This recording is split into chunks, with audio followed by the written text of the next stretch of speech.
Bismillahirrahmanirrahim. Assalamualaikum warahmatullahi wabarakatuh. Sahabat Islam Media yang dirahmati Allah Subhanahu wa Ta'ala, kali ini kita akan berkisah tentang perjalanan dakwah seorang nabi, namun ia terus disiksa dan dibunuh hingga 70 kali. Tetapi atas izin Allah ia pun dapat hidup kembali. Penasaran dengan kisah selanjutnya? Sebelum melanjutkan video ini, jangan lupa untuk klik subscribe dan lonceng notifikasi agar sahabat Islam Media tidak ketinggalan kisah-kisah menarik dari kami. Zaman dahulu hiduplah seorang raja yang bernama Darian. Dia adalah seorang raja penyembah berhala. Suatu hari, Raja Darian membangun istana yang sangat megah. Di dalamnya terdapat berhala yang dihiasi permata dan mutiara. Berhala tersebut diberi wangi-wangian dari minyak misik. Di depan istana yang megah itu juga dibuat gumpalan tanah besar yang berisi kobaran api. Satu persatu rakyatnya disuruh masuk ke istana tersebut untuk menyembah berhalanya. Apabila menolak, maka rakyat akan dilemparkan ke dalam kubangan yang berisi kobaran api yang besar. Lalu Allah Subhanahu wa Ta'ala mengutus Nabi Jirjis bin Kultin untuk mengajak sang raja menyembah kepada Allah Subhanahu wa Ta'ala. Nabi Jirjis pun menghadap sang raja dan berkata kepadanya, "Mengapa engkau menyembah berhala, padahal dia tidak bisa mendengar, tidak bisa melihat, dan tidak bisa memenuhi kebutuhanmu?" Raja Darian pun menjawab, "Sejak aku menyembah berhala, aku mempunyai kerajaan dan hartaku menjadi berlimpah. Sedangkan kamu, apa yang telah kamu dapatkan dengan menyembah Tuhanmu? Kamu tidak mempunyai harta dan kemewahan seperti aku. Tidak nampak sedikit pun kenikmatan yang kamu dapatkan." Nabi Jirjis pun kembali berkata, "Sesungguhnya nikmat dunia itu akan hilang saat kita meninggal, dan Tuhanku telah memberikan kepadaku nikmat akhirat di dalam surga." Maka terjadilah diskusi yang panjang di antara mereka berdua, yang pada akhirnya sang raja menjadi murka karena kalah dalam berargumentasi. Lalu ia memerintahkan bawahannya untuk membunuh Nabi Jirjis. Sang raja memberi perintah untuk mendidihkan air dalam sebuah bejana besar, lalu menumpahkan ke tubuh Nabi Jirjis. Seketika itu juga tubuh Nabi Jirjis langsung meleleh. Tak berhenti sampai di situ saja. Sang raja memerintahkan untuk menyisir tubuh Nabi Jirjis dengan sisir yang terbuat dari besi, hingga tak tersisa sedikit pun daging dari tubuh Nabi Jirjis, kecuali hanya tulang belulang saja. Lalu Allah Subhanahu wa Ta'ala menghidupkan kembali Nabi Jirjis dan mengembalikan bentuknya seperti sedia kala. Kemudian Nabi Jirjis menyeru kepada sang raja dengan bersuara yang keras, "Hai kafir, katakanlah tiada Tuhan selain Allah."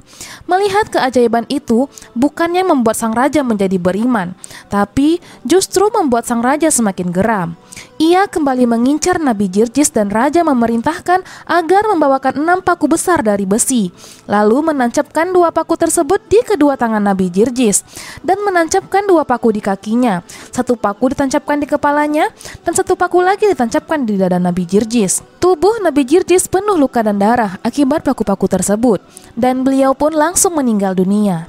Lalu Allah Subhanahu wa Ta'ala mengutus malaikat untuk melepaskan paku-paku tersebut dari tubuh Nabi Jirjis.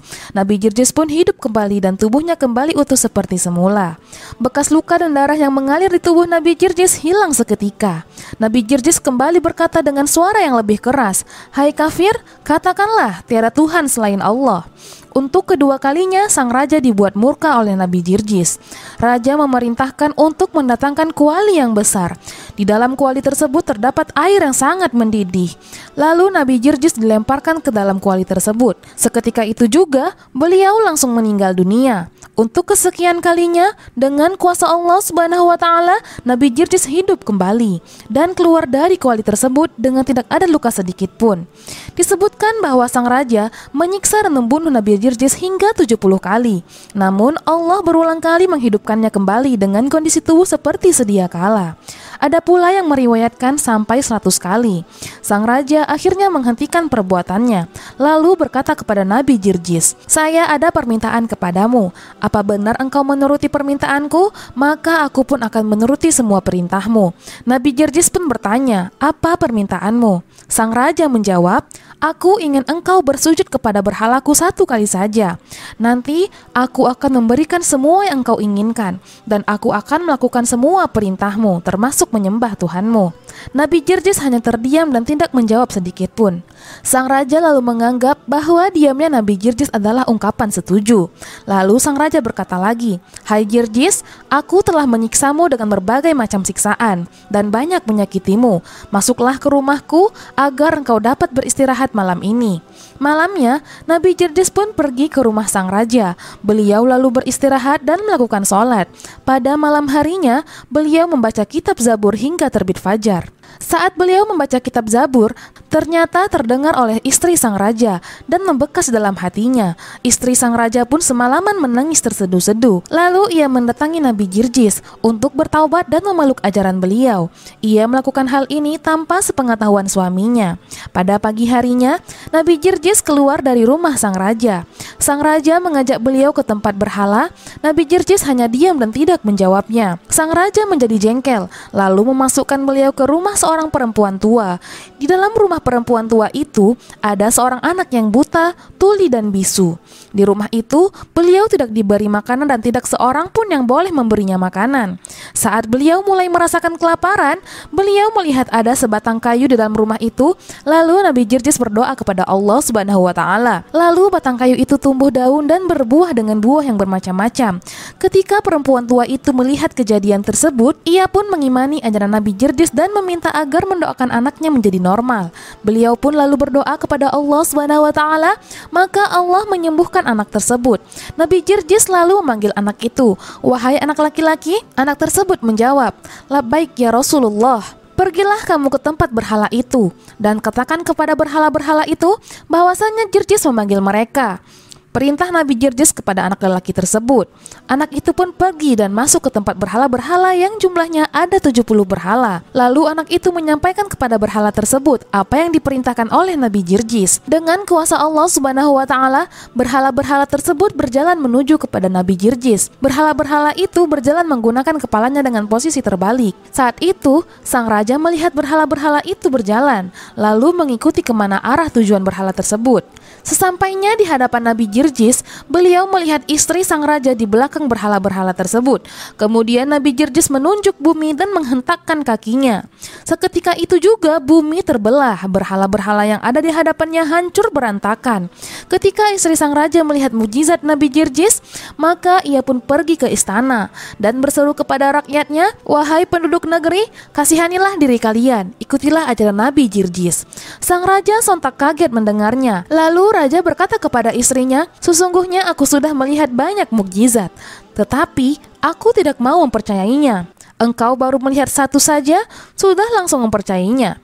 Sang istri menjawab, "Itu karena kamu adalah orang yang celaka, sedangkan aku adalah orang yang beruntung." Kemudian sang raja pun memerintahkan bawahannya untuk membunuh istrinya. Di saat yang lain, Nabi Jirjis bermunajat kepada Allah, "Ya Tuhanku, saya telah merasakan gangguan orang-orang kafir ini selama 70 tahun lamanya, dan sudah tidak tersisa lagi kemampuanku setelah hari ini.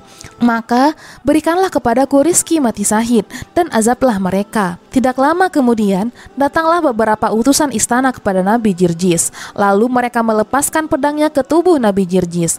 Nabi Jirjis pun meninggal dalam keadaan syahid. Setelah Nabi Jirjis terbunuh, terlihat api besar yang berkobar-kobar turun dari langit.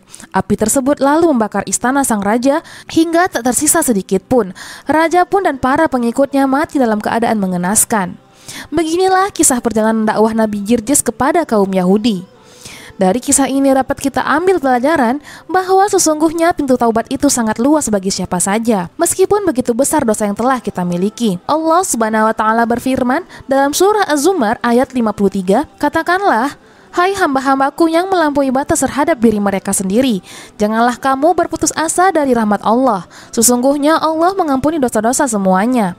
Sesungguhnya Dialah yang Maha Pengasih lagi Maha Penyayang."